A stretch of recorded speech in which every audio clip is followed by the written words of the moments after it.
And we finally get done, and I think to myself, holy crap.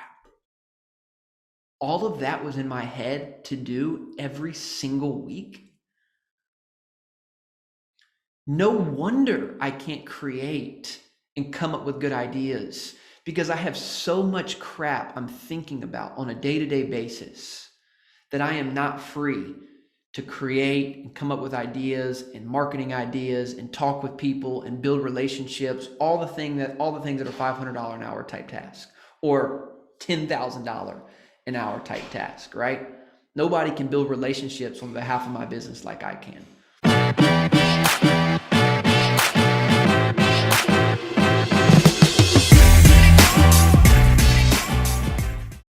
The thing I want to talk about today is I want you to ask yourself the question, how much is your time really worth?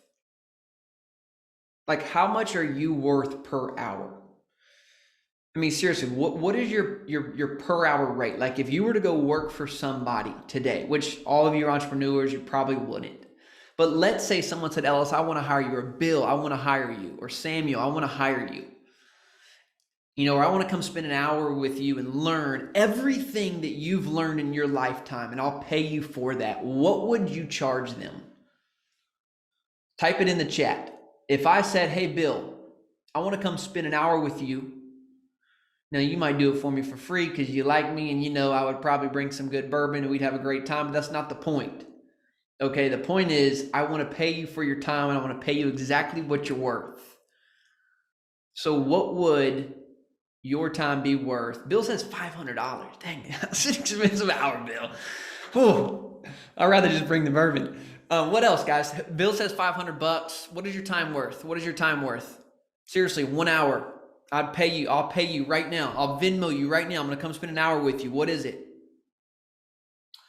It's a discount. Thanks. Seriously, guys, if I'm willing to pay you right now. You're not willing to tell me what your time is worth?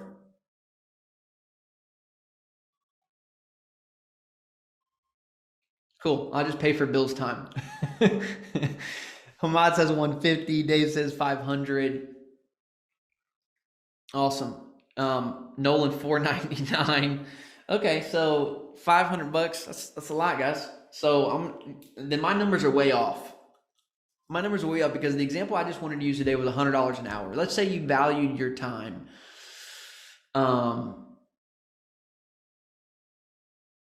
Samuel's making offers here. Samuel, I do this every week for free, man. Just come and ask your questions. We can talk about something else, but this is literally, we're doing this for free right now. I don't do personal coaching right now. Maybe I'll do in the future, but I run a mastermind and I give everything to them. And that's kind of how I split my time up right now. But what I want to show, let's just say your time was worth $100 an hour. We're going to get into some really detailed stuff to help you start thinking like a CEO, because most investors, I know, because I'm in a community of them, spend their time on a whole bunch of stuff that people could do for less than $100 an hour, 100%. And so I just want to show you something real quick, and let me see if I can just share my calculator here. So let's just say you could hire someone for, there's a lot of tasks you could be doing: building this funnel, writing your ebook, writing emails. What are all the things that you do throughout the day? And there's just so many things. I'm going to show you some things to help kind of assess this. But I want to show you how you can get massive amounts of time and money back into your business, because right now you can hire a virtual assistant for $10 an hour or less. Okay, so let's say that virtual assistant is working $10 an hour times 40 hours a week is $400 a week. Okay. If they work for you for 52 weeks, that's $20,800. Write that number down. Okay. $20,800. Now, is that an investment or is that an expense? Let's say you spent, I'm just using $100 an hour. Let's say you $100 an hour. And let's just say you spend 20 hours a week. 20 hours a week. And I know some of you do. Think about all the stuff you do that is not $500 an hour type work. Most of us are spending somewhere between 10 and 20 hours doing stuff that we know for certain is not $500 an hour stuff. I know I do it. A lot of people do it. Our whole community does it. Okay. Let's just say, so you're spending 20 hours. So $100 times 20 hours. Okay, it's $2,000 a week times 52 is $104,000. Compare that to the $20,800 that you could invest to hire a virtual assistant for 40 hours a week. That's a difference of $80,000. Okay. Now think about it like this. You said most of you guys, those days were more important. If you're spending 20 hours a week, okay, 20 hours a week times 52 weeks is 1,040 hours. If you just divided that, to be conservative, I know a lot of you guys like to work hard. You're working 10-hour days. So you divide that by 10. That's 104 working days that you could get back to either be with your family, to put back into your business. If you could figure out what are the $10 or less than $100 an hour type roles. Heck, $500 an hour role. There's a lot of stuff I would do for $400, by the way. But so there's a lot of, so there's a lot that falls under that 500. So now you got to go figure out, how do you get 104 days back? And this is what I want to talk about today. Anybody feel like after seeing that example, you're wasting some days? Days. We're talking about days of your life. Like when I did the math this morning, I was like, I want to show this example because I know this is real, but like, I need some numbers. And I was typing out the numbers and I was like, oh my, this can't be real. I'd done this equation like 12 times this morning because I was like, is this serious? Like, how much time am I wasting? How many days? 104 days, 20 hours a week. Guys, you blow 20 hours a week quick. We do. And so, you got to get real serious on how do you, figure this out. And so here's something I want to show you. Let me see if I can find this app, but we'll essentially track your progress it's a timer. And so one of the things, or just do this week, right? Do this week. As you're going throughout each day, write down, have a blank sheet of paper, okay? Have a blank sheet of paper like I do, and just say, okay, from 9 to 10, what did I just do? 10 to 10:30, what did I just do? And literally keep this with you, because if you don't know what you're spending your time on and where time goes and you're not tracking it, how do you know? So there's apps on your phone. I'll figure out what it is and tell you next week, or you can just write it on a sheet of paper. You've got to figure out what are the $10 an hour work type of stuff you're doing so that you can get that off your plate. Because once you do that, now we can get really serious about how to hire. So we just hired an executive assistant. I think I told you guys this last week. It's changed my life. And I'm going to tell you why. Because in order to hire someone, you have to onboard them. You have to show them your system. You have to show them your processes, right? You have to show them exactly what to do, or they don't know what to do. And we're going through this, and we're like in the third day of onboarding, and we still haven't got through everything that it takes to run webinars and send emails and post ads and all this stuff. By the way, all the stuff I'm doing all of this, and we finally get done, and I think to myself, holy crap. All of that was in my head to do every single week. No wonder I can't create and come up with good ideas, because I have so much crap I'm thinking about on a day-to-day basis that I am not free to create and come up with ideas and marketing ideas and talk with people and build relationships, all the things that are $500 an hour type task or $10,000 an hour type task, right? Nobody can build relationships on behalf of my business like I can. I know that. Nobody can come in front of you and speak to you like I can. This is 10,000 an hour type task right here. But how was I ever able to create and come up with shows on my own? You guys want to know why I always interview people? Is because I never felt like I had enough time to create my own content. Straight up. And so now I'm getting all things off my plate so that I can create and come up with great resources to really serve our community. How big of a portfolio do you need to have a hire a virtual assistant? I'm a small time right now, only 24 doors. Rudy, you should have hired someone a long time ago, dude. Like the fact that you're not at 124 doors or 1,200 doors, it's not of how big you have to be. You need this ASAP.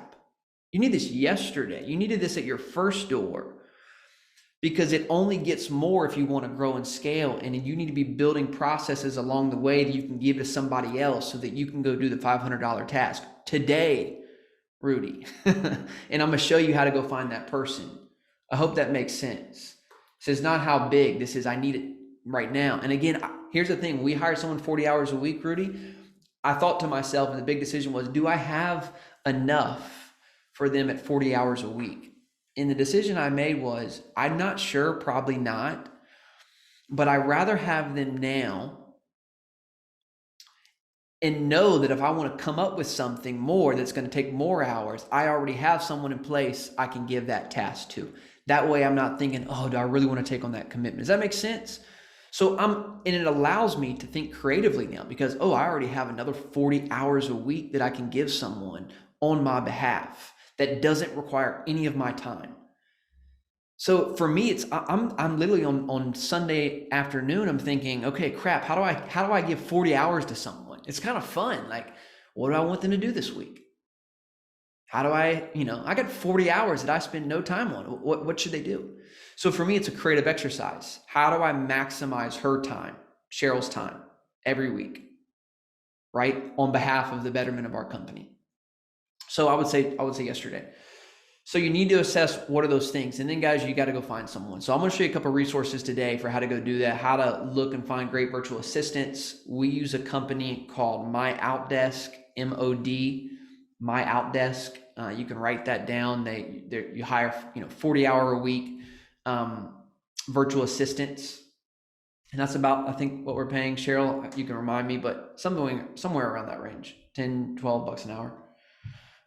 The other way though, like I do a lot, is on Upwork. And so let me show you guys this on Upwork. This will be tremendously helpful. By the way, who's already using virtual assistants, or who's not?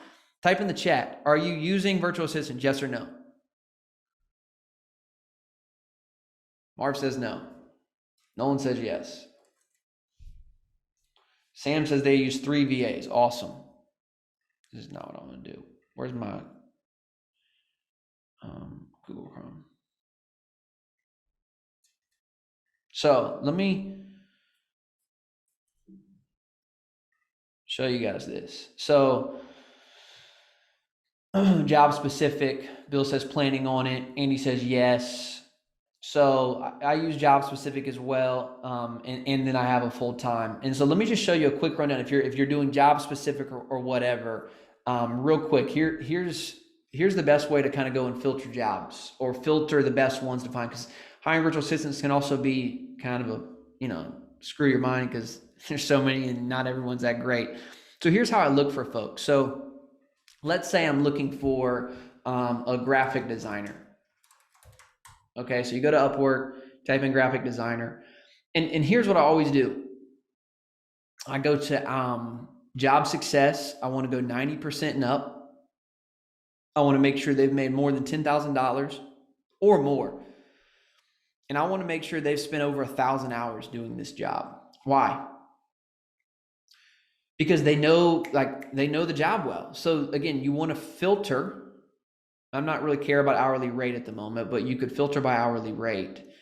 And essentially, this is how I'll go look for great graphic designers, people who are doing this. So let's say this guy right here, $10 an hour. So that's 99 jobs, 10K earned. Let's see how many hours he's worked, because that actually is really important to me, because I want to make sure that he's worked a lot of hours. So this guy has 2,800 hours of graphic design experience. So I'm like, okay, he checks that box off.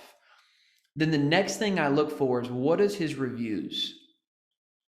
And what I'm looking for from a review standpoint is, did someone take the time to leave a detailed review? Because that's how you think about when you go to a great restaurant, you leave a what? A great review. Sometimes you typically review only when it's bad, but if you really liked it, you'll leave a great review. And so, this guy, I'll be honest with you, he doesn't have very many reviews. Like, and all the reviews are short. So for me, that's kind of a red flag, because I'm like, people really didn't take the time to give him reviews. Is he that good? I don't know. So I'll go back and I'll keep looking, right? And so I'll come back in here and I'll say, okay, let me look for somebody else. This guy's he's $45 an hour, maybe a little bit more than I want to spend, but if he can get it done fast, then maybe that'll be worth it. Let's look at his reviews. He's got the hours, okay, there's some reviews. I don't see a ton. So reviews are really important to me on Upwork, because I always leave reviews for my virtual assistants, and I think most people get an opportunity to do that. So he has some. So this guy might not be, but I'm looking for stuff like this, right? Like 2 lines. Like, this person took the time to really leave a long review. This is so helpful in looking for virtual assistants. And so again, guys, you're just assessing, what am I spending time on? What do I need to get off my plate? Upwork is a great way to go do this. And here's what this looks like. I want to show you. So the other day, we're working on something for our mastermind. We're kind of building out our process. You guys are gonna crack up, okay? So this is my man, Sampath. He's a great kind of visual graphic guy. He does all of our slideshows and stuff. And I've already hired him for multiple projects. He doesn't work for me full time, but anytime I need something, like I have a couple guys to go do stuff. Like James creates email databases for me. Sampath does all my PowerPoints. Wakas does my logos, right? So this is Sampath. And like, I want you to realize how simple this is and how bad of a designer I am. So I want to show you a couple things. So I said, hey man, I'm trying to turn this text doc I have below into a visual with our logo and color scheme. I'll post photos below. So this is literally what I sent him, because I want you guys to see how much time I would have wasted on this if I would have tried to do this on my own. And so many of you are doing the same exact thing. Because for a minute I was like, how do I design this? Literally. So today you're going to be doing stuff and you're going to be like, crap, I know I shouldn't be doing this, because this is what happens to me. I'm constantly assessing, should I be doing this? Should I be doing this? So I'm sitting here trying to come up with this design. I'm thinking, what am I doing? This is a $10 an hour task. So I sent him this and I said, hey man, I've typed it up. I want to turn this into like a process. And so I sent him this and then I was like, and then this is hilarious, because I'm a terrible designer. I was like, let me draw it for him. So like, I got out a big sheet of paper and I drew it and then I sent him a photo of it. Okay. So this is the photo. And then I sent him a screenshot of, this is EOS. I was like, I kind of want it to look something like this. And like, imagine me trying to design this, like it would have been terrible. So this is literally, I was just like, this took me 10 minutes to put together. Like, I typed it out, right? Then I kind of drew it of what I was looking for. I gave an example of like what this should actually look like. And this was the finished product. I'll show it to you. I think it's super clean. Let me see. This is way better than what I would have ever come up with. And now we use this as a part of our process to show people what we can do inside of our mastermind to help them grow and scale their business. And so again, like, I saved hours of time. And the thing that I kept coming up in our conversations with potential members was, what do you guys do? Like, what is a mastermind? How can this help me? And so I realized I needed to show the process of what we do. And it was hurting our business, and it was hurting people coming into our community because they were kind of confused on our offer. And so now I have a very clear offer of what we do and can show people the value that we can bring to their business. This, coming up with this process, guys, was a 10,000 an hour task. Creating it was a $10 an hour task. Does that make sense? No one could have come up with this except me. Right? Because I know our process. I've built it. I've created it over the last 18 months. But making it visual is a $10 an hour task. And that's the biggest difference. And so that's kind of what I'm trying to, again, so that's how we go to Upwork. That's how we use that. I would recommend starting to get a team of virtual assistants to do those things for you, so that when you have that idea, you got your go-tos. Is that helpful? Let me hear some, and maybe you guys are using other stuff already. Dave says he's using his sister as an executive assistant. You use like Hammond is Fiverr, which is great. Fiverr is good for sure for a lot of those technical roles. I've never used Fiverr. I've just found Upwork to be easier. Upwork tracks how and work diary for hourly rate. Yeah, exactly, Bethany. So it's super helpful. You know how much they're working, which is really, really key. So Upwork is a great tool that we use for this. And the other thing I want to show you guys, and this is because a lot of you, and this is gonna be controversial, but I don't really care. The other task I personally see a lot of people beginning to outsource now. And I'm going to interview, I found a guy who's doing this really well, and he's grown his portfolio to a couple hundred units already. He's outsourcing his underwriting. Now, we have a team of we have underwriters in our team. But I personally think there is a piece or a part of underwriting that is not what the CEO should be doing. Now, should the CEO make final decision on if this deal makes sense and should you go forward with it? 100%.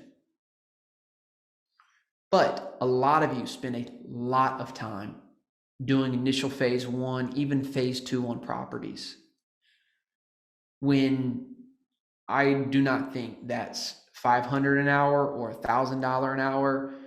I personally know that's about $100 to $200 an hour type role to find a good underwriter to really vet and do deals for you. Dave, we'll get investor relations here in a minute, but let me show you another website that I recommend. And the reason I recommend it is because my business partner actually, this is one of his side hustles, is underwriting for other companies.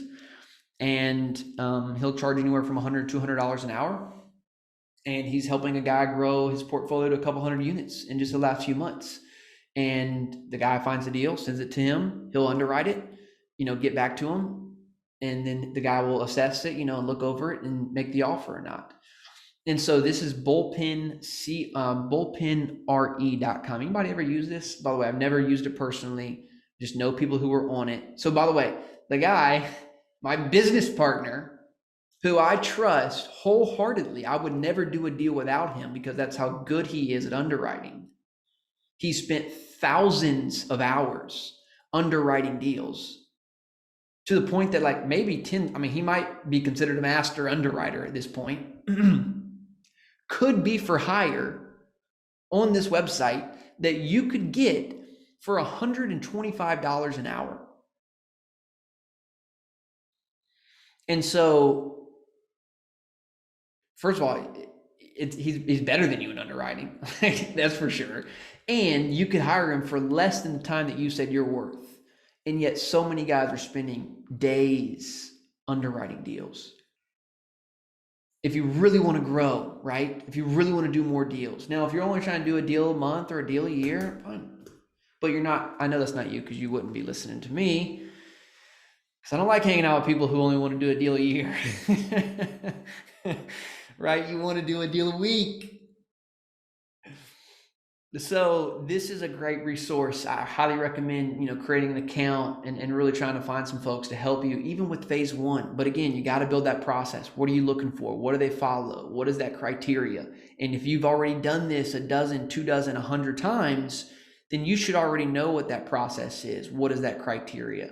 And for those of you who are just getting started, I think Rudy said he had 24 units. Rudy, build your process, my man, of what you do when you underwrite, what you look for, what are the no's and goes, right? Green light, yellow light stuff, so that you can hire sooner rather than later. Because most people, man, will do 100 deals and still never process it out. So you're early enough to be like, these are the deals I've underwritten. Here was the process. Here's how I did it. Here's what I look for. Write it out, screen record it, whatever it takes. Do it enough times that you build a system, and then you can start looking for guys like this. So Bullpen CRE or Bullpen RE, I think is a great resource. But let me show you what I had, okay, before I hired Pete.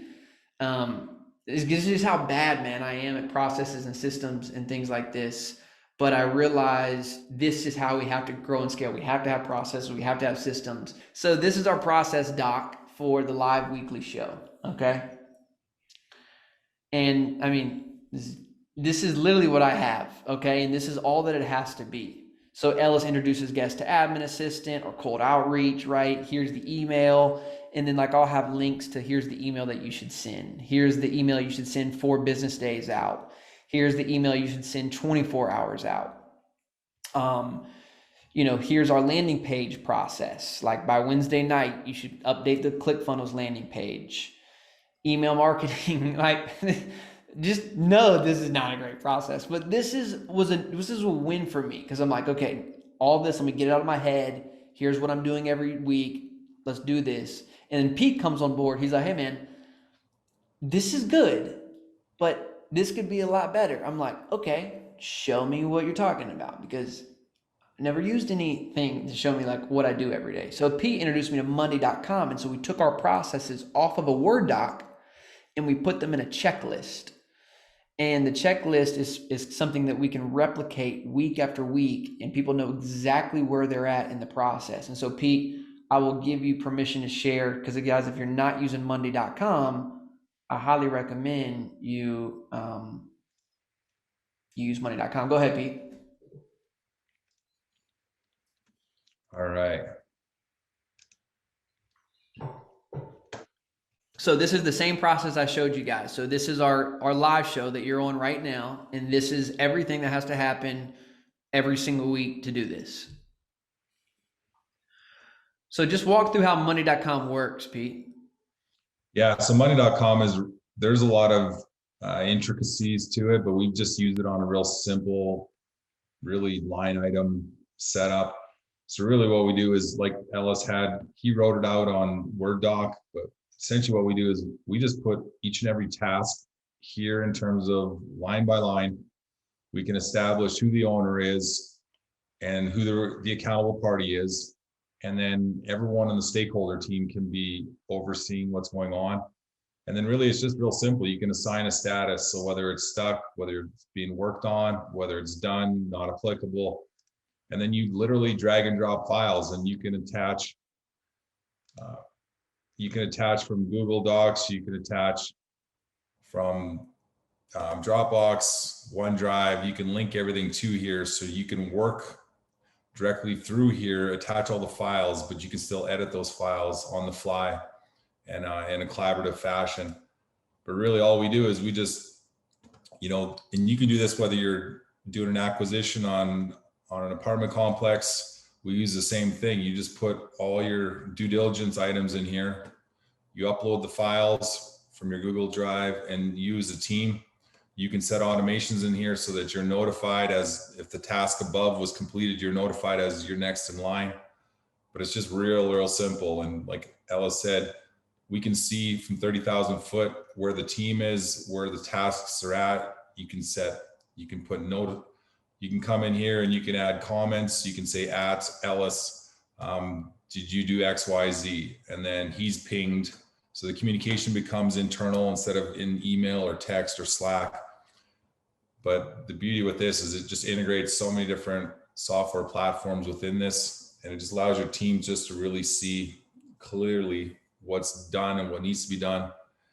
And, and then when you set up a template, you just copy paste. You can save all the stakeholders that are tied to it, and then you can wash, rinse, repeat as you move on. Literally, this is what I would not go do, guys.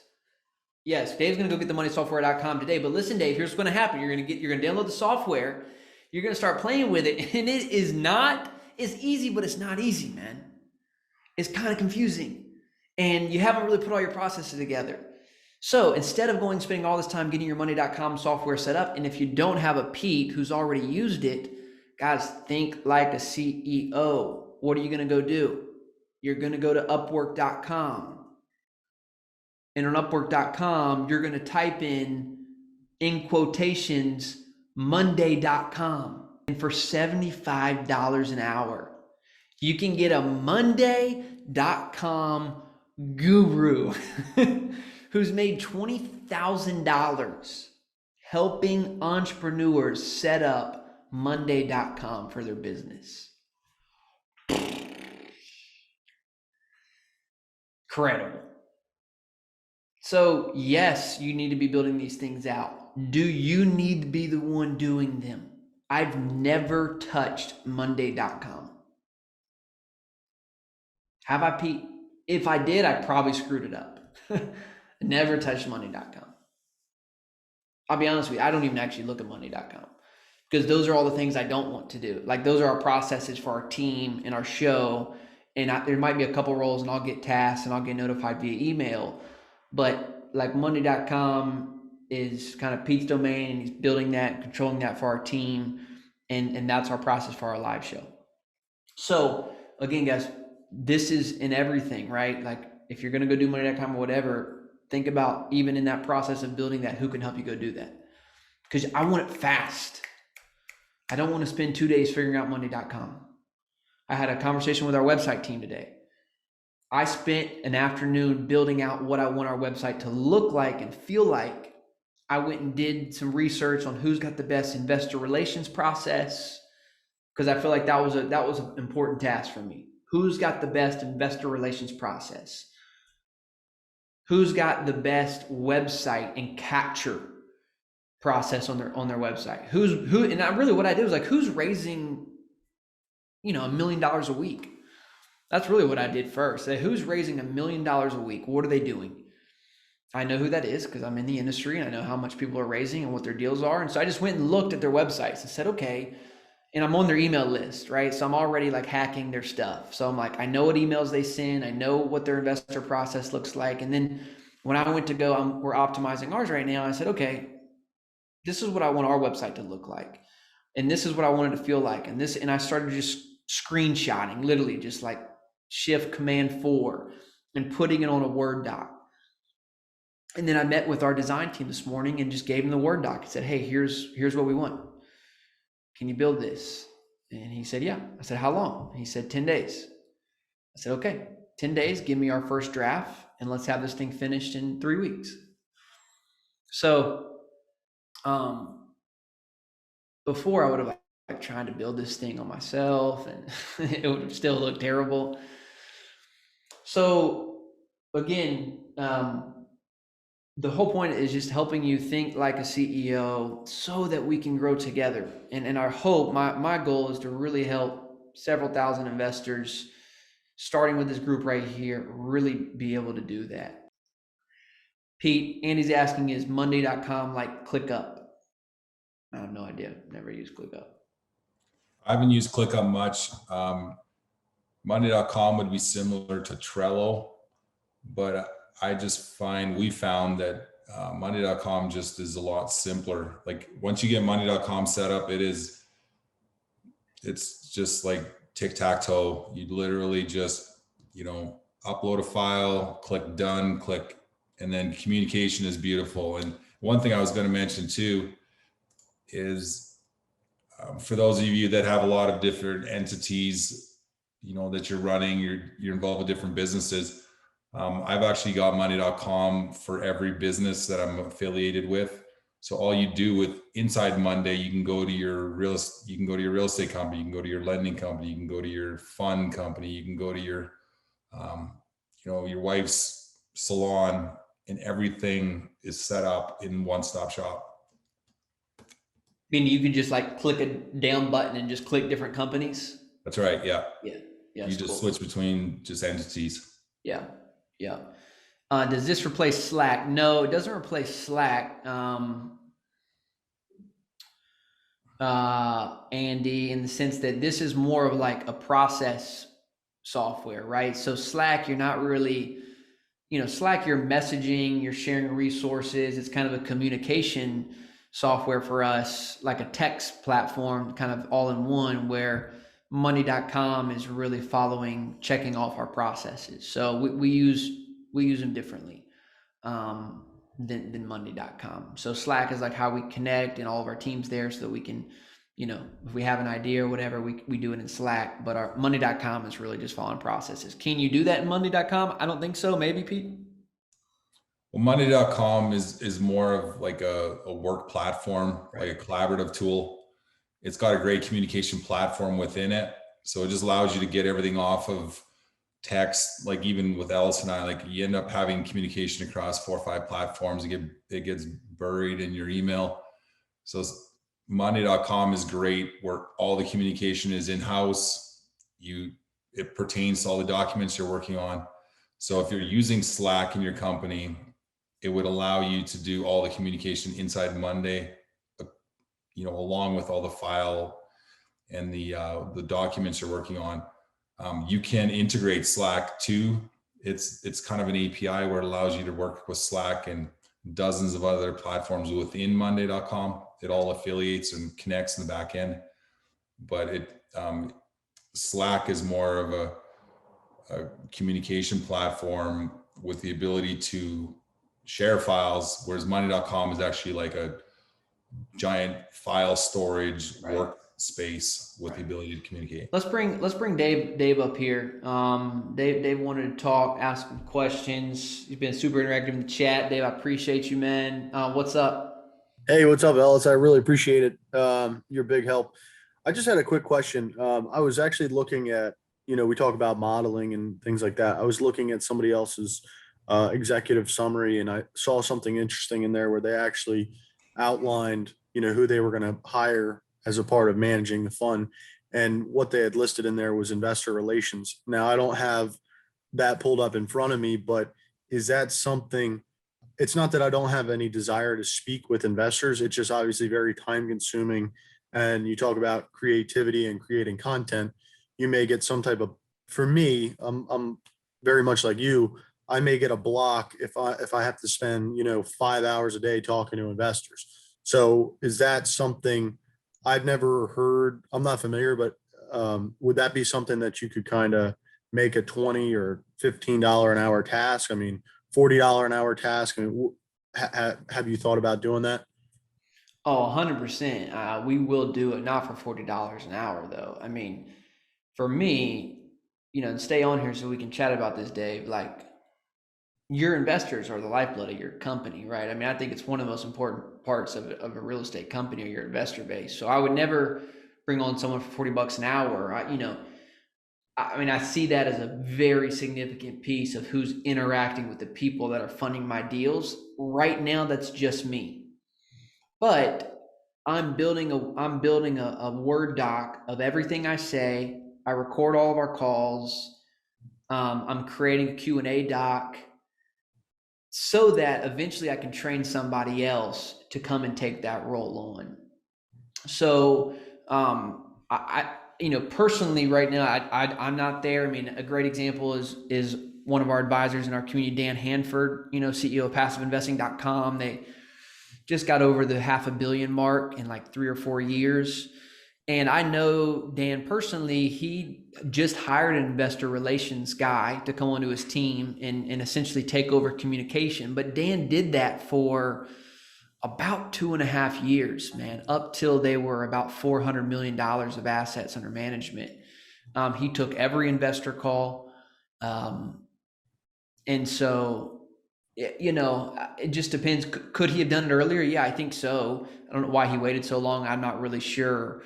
But knowing Dan too, he had processes that really kept those things in order. So, every new investor, he'd schedule a 15-minute call with, his executive assistant would follow up to make sure that call was scheduled whenever they filled out their form. And here's the thing, man, if you're spending, the other thing you might consider doing is just getting better at being on the phone. Like when you get on a call with an investor, first thing I always say is, "Hey, John, excited to chat, man. Look, I got about 30 minutes. But these next 30 minutes, it's all you. I'm here. Let's get into this." That way he knows I don't have 35. I don't have an hour. I have 30. Or if it's a new call and he just, "Hey, John, excited. We have a 15-minute call scheduled, man. I'm really looking forward to meeting you and hearing how I can help you. Let's chat." So I've pre-framed him to say, "I got 15 minutes. Sure. And that's really important. I think you should be doing, because again, it just kind of builds that timeline in. It also just shows like your time's valuable. so is your investors' time, and let's make the most of this 15 minutes. Yeah, I think that actually answers a question. You kind of answered my question in a different way, but it's almost like I should stay doing investor relations because I am good at that. I don't mind speaking on the phone. It's almost like I need to streamline my content creation and basically be able to get it out of my head and then give it to somebody else on Upwork, something like that. Here, Yeah. make an ad. Here, make my transcription a blog, make my blog look pretty, whatever it is. 100%. So maybe I'm looking at it from the wrong angle, if that makes sense. You know what I mean? 100%. Yeah. All the stuff, man, that drives investors to your page, you should outsource, right? In the sense of from a technical standpoint. Now, you still should be the one creating that stuff, like in your head, like this is what I want to create. I mean, I'll be honest with you, man. I wrote the ebook in my head. I didn't write the ebook on paper. Does that make sense? Yes. Um, And I I'm in the drew, same place. do I had what? to, I said, I'm in the same place. I had to stop because like I was writing stuff down and I was like, I just need to hire a copywriter. Like Yeah. I need to speak all this out. I'll have it transcribed. And then I need to just meet with a copywriter and let them kind of go do the rest. Because like you said, my brain's like a locomotive and it doesn't stop. And like, I need to just get stuff out of my head, but keep the train rolling. I Yeah, can't. and the other thing too, man, I would highly recommend, which I'm doing now, is like I got 10,000 ideas, but I figured out that I need to process one thing at a time. So, for example, we just built the process on, like, we wrote an ebook, okay, but I also want to go write all this other crap. But I need to build a process around how to publish an ebook first. So now that I've wrote an ebook, what do we do with it? Because now that we've written one, and if it works, we write a second, a third, a fourth. My team's got to be able to know what do we do with that ebook, because just because we wrote it doesn't mean squat, right? Like we got to get it in Sure. people's hands. We need emails from that. How are we taking, you downloading the ebook to getting to this webinar? Well, we had to build an automation sequence on the back of that. So, but now we have it. And so I would just say too, is make sure you're creating a process around that content creation so that, so that it's ultimately getting what you want. But I think you're right on, man. Like, I wouldn't give up the call yet. I mean, I think for sure you definitely want to. I mean, Blackstone, what's his name's not sitting there taking investor calls, but I bet he did. When you read his book, he was the guy, hitting the pavement those first few years, getting in front of investors saying, hey, will you put your first 20 million in? So I think early on, man, that is a very important role, and that's very hard. Now, here's the other thing though, like writing emails to investors once deals closed, and keeping them updated. That doesn't have to be you, right? In terms of, Robert Martinez, another guy that's, an advisor, we're doing a mastermind together. He has an investor relations team. They're responsible, and he has a guy personally responsible on the 20th of every month. They have to send an investor report out to all their people. And it's his responsibility that email sent on the 20th of an update of how the deal is going. So there are things that you can for sure outsource, but I would say if you're early on, if you're under 200 million, probably take that on right now. Got it. Well, I appreciate your time very much, Ellis. You're a big help. Yeah, man, absolutely. And hey, Dave, if there's other thing I could recommend, try and record as many of those calls as possible. Yeah, no, I'm all about that. I'm gonna start recording everything. Yeah. That way, because the thing that I can't replicate on a page that I'm realizing, as much as I write down, I can't replicate my tone. It's hard to teach my tone, but I think the way I speak to investors, to our mastermind members, is a very important part of the culture that we're trying to build. And so I just wanted to, I'm recording mostly because I want people to realize how I talk. And, unless you listen to me 100 hours, it's going to be hard to replicate. So I would highly recommend trying to record as much as those calls as well, if you want that part. Now, if you don't if you're like, I wish somebody was better than me at this, then great. But it's not that I think I'm the best. I just have I like the people and the culture we're building. I think a part of that is the way that I relate to people, and I want to try and replicate that as much as possible. Yeah, and I think you don't always see it when you're the one doing it. When you're doing the talking, you're the one doing the interacting. It's like a subconscious thing. You don't realize your tone. You don't realize your passion in your voice. You don't realize the emotion in it, and it's overlooked a lot because it's maybe not a statistic on paper. But I agree with you entirely, because you may have somebody that's just as excited as you, but they probably don't understand kind of your emotion. You know what I Right. mean? Oh, Andy, awesome, man. I'm glad you got my card. Yes, I don't know if you guys do that. Writing a thank you card to investors or just having something, I feel like it's just a good touch. Took me forever. I'm not gonna lie, there were multiple times, Andy, writing that thank you card. I'm like, could I outsource this? But I was like, no, this is important, and this needs to be handwritten by me. Um, and so I sent all those out. So we sent out like just a thank you card to, I mean, folks spend, invest 50. Our average investor on our last deal invested $71,000 was our average investment amount. You think about how long it takes someone to make, I mean, everybody's different, right? Some people make 70K in a day. Some people that takes them a year, and some people that takes them several years.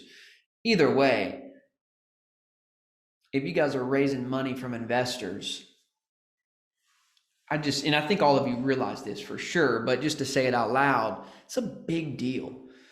That someone, as much work and time and creation and mental energy that it takes to create $70,000 to then go invest, meaning they're not spending it on themselves, they're not consuming it for their family, they're taking that and investing it. I just, like, every time someone invests, I'm like, freak, man, this is a big responsibility. So, I think it's worth writing a thank you card. Yeah, Andy, yeah, second one he's ever gotten. He's invested in a lot of deals. Do you get a lot of traction with investors for your ebooks? I don't have any ebooks, Hammond, for investors. The thing that we have got a lot of traction using is a checklist, a due diligence checklist. So early on, when I was going on podcast shows and growing our investor base, we had a passive investors checklist. Actually, if you go to ellishammond.com/checklist, I think that's the domain. I have no idea. I don't really use it anymore, but I think it's still there. You can download my passive investing checklist and check that out, and get someone else to create a lookalike for you, and use it, because that works. I found that to be really helpful. We're not utilizing paid ads. Look at Pete. He's already found it. There it is for you guys. So that's a great lead magnet for investors. The thing that we're getting real serious on is YouTube, taking our YouTube videos and turning them into TikToks and Instagram. And guys, I want to let you think this is a joke. I'm going to show you a text message that's going to blow your mind. Wait, watch this. My wife, she's like, why do you make TikToks? What are you doing? TikTok? Yeah, TikTok. TikTok goes the money, okay? Because let me show you something. You guys don't know who Larry is, but let me show you what Larry said to me. This is real proof. Larry says, I've been watching your TikToks. I have money to invest. Would be curious to know, what would you do with $250,000? Most of my assets are in individual stocks. I've been looking to diversify some cash holdings into something else. Is this something that you actively do? Yeah, Larry. Yeah, that's what we do, man. I can help you. Thanks for watching my TikToks. So we're not doing any paid ads, but we do a ton of content creation, and then we're trying to figure out, again, how do we just get that stuff out? So TikTok, 250K investor. He's ready. We've already had the call. He's onboarded. He's ready to write the check. So, content creation, man, if you check out our YouTube, my YouTube, Ellis Hammond. So we're going to take our long form content on YouTube, already built, hired an editor, got a process built of how to take our long form on YouTube and then create that into kind of micro content that we can get out on Instagram and TikTok from now on. So you'll be seeing a lot more content from that. We'll for sure do a YouTube special only on one of these webinars, because it's a really cool platform, and you can actually see from YouTube analytics what people are actually watching on every video. So like when people click off or they stay, like when they're engaged. And so our team will actually just use those segments of things that we know people are already watching, and then we'll take that stuff and create micro content. And so we're raising money from TikTok. That was my first one. Not a lot of people are hitting me up on TikTok, but if it can work once, it can work again. So we're gonna double down. Yeah, we'll do that, Hammond. For sure, man. For sure. All right. I'd love doing this, guys. It's so much fun. This for me is like my 10,000 out. Like if I could just show up every week and just get in front of people and just inspire and equip and help, it's probably all I would do. And then calls. I like actually the sales calls and going through that. Just those two things. I'm gonna get to a place where that's all I do. I'm just not there yet. All right, guys, much love. You know how to get in touch with us. Email us events@thekingdomri.com if you got any questions about stuff that's coming up. And we'll see you next week.